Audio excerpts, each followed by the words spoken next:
Hello, everyone, and welcome to a new installment of AV Veterans Talk. I'm your host, Bob Alvis, and this week we're speaking with Amanda Parrell, United States Navy veteran.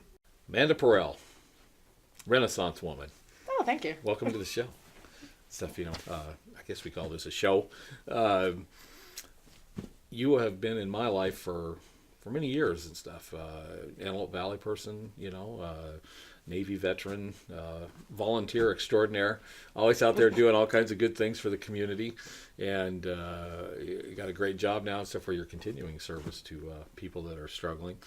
But I'd like to talk a little bit, and we'll bring everybody up to speed and stuff a little bit about you. I've actually interviewed you in the past a couple times, and I always thought it was interesting and stuff. Your background, and because you went to you were in the United States Navy when 9/11 happened.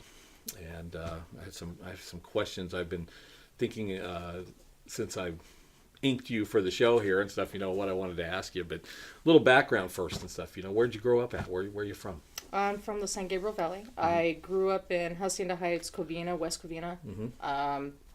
I went to Charter Oak High School. I ended up joining the Navy in 2001, just after I graduated high school, and from there is when I got stationed in Virginia on shore duty. Then I went on to my first ship, which was the USS Mount Whitney, and lived in Italy for a year. Lived in Italy.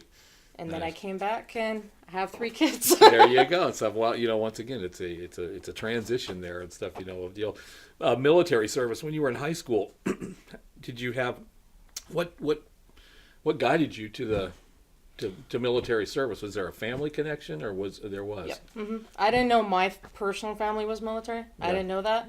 But I had a great uncle. I was raised by my mom, but I had my great aunt and my great uncle. My great uncle West was actually Navy.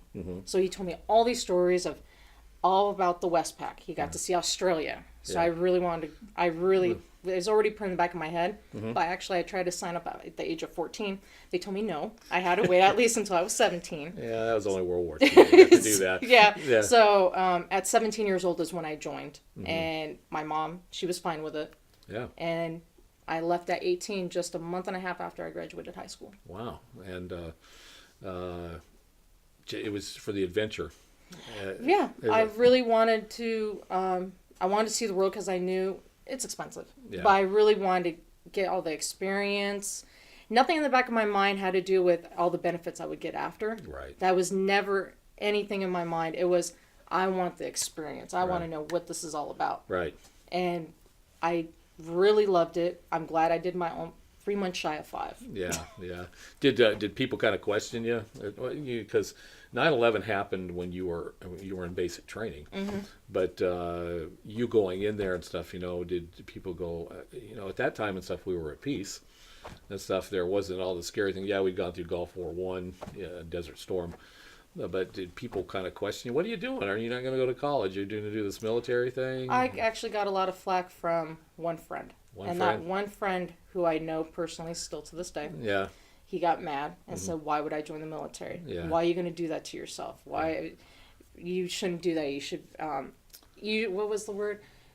Do more with your life instead of that." And I said, "Military is fine." I go, it's a thing. I go, you wouldn't understand. Yeah.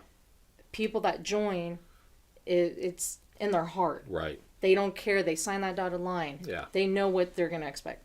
9/11 happened. I thought I would go into war. I'm like, fine. That's why I signed up for it. Right. There's no qualms about it. I'm not going to try and get myself away from it. Yeah. I'm going to go follow through. As a young lady, stuff, military service sometimes, and I'm friends, and as you are, and stuff, with many young women that went in the military, made a career, or did their time and stuff like that. It's a different little bit of take and stuff, because it seems like it's the guy, thing, and stuff. And of course, you had to deal with that mindset, right? See, when you're talking to your recruiter and things like that, were the fields you wanted to get into and stuff, everything was pretty much open to, except for combat, right? Anything was open. It's wherever I scored well on my ASVAB. I scored really well in 3 areas. I don't like blood. I was not going to do corpsman. Yeah, okay, gotcha. But I would qualified for linguistic, which would be a translator, and I also qualified for IT. The IT portion, I was raised around CB radio. Yeah. I know all about it. I have a ham radio license. So it was easy for me to score really high in that particular area, and also in computers. I was raised around computers. Yeah. So I ended up choosing IT. Yeah, IT and stuff. Raised on CB radio. Breaker. Oh, my great uncle, his was Husky Underwriter. And stuff. So I know all about the CB radio and ham radio. There you go. Do you have a handle? Yeah, I do actually. Well, I actually have a license, my ham radio. It's KG6GAB. Nice. So I actually remember it. There you go. Well, that's a unique aspect. So, I never realized that. See, I'm constantly learning here and stuff like that. So, anyway, we'll take our first break. Mm-hmm. We come back, we'll talk about basic training in 9/11 a little bit, okay? Okay. So we'll be right back here with Amanda. I'm Bob Alvis, and thanks for joining us for this segment of AV Veterans Talk.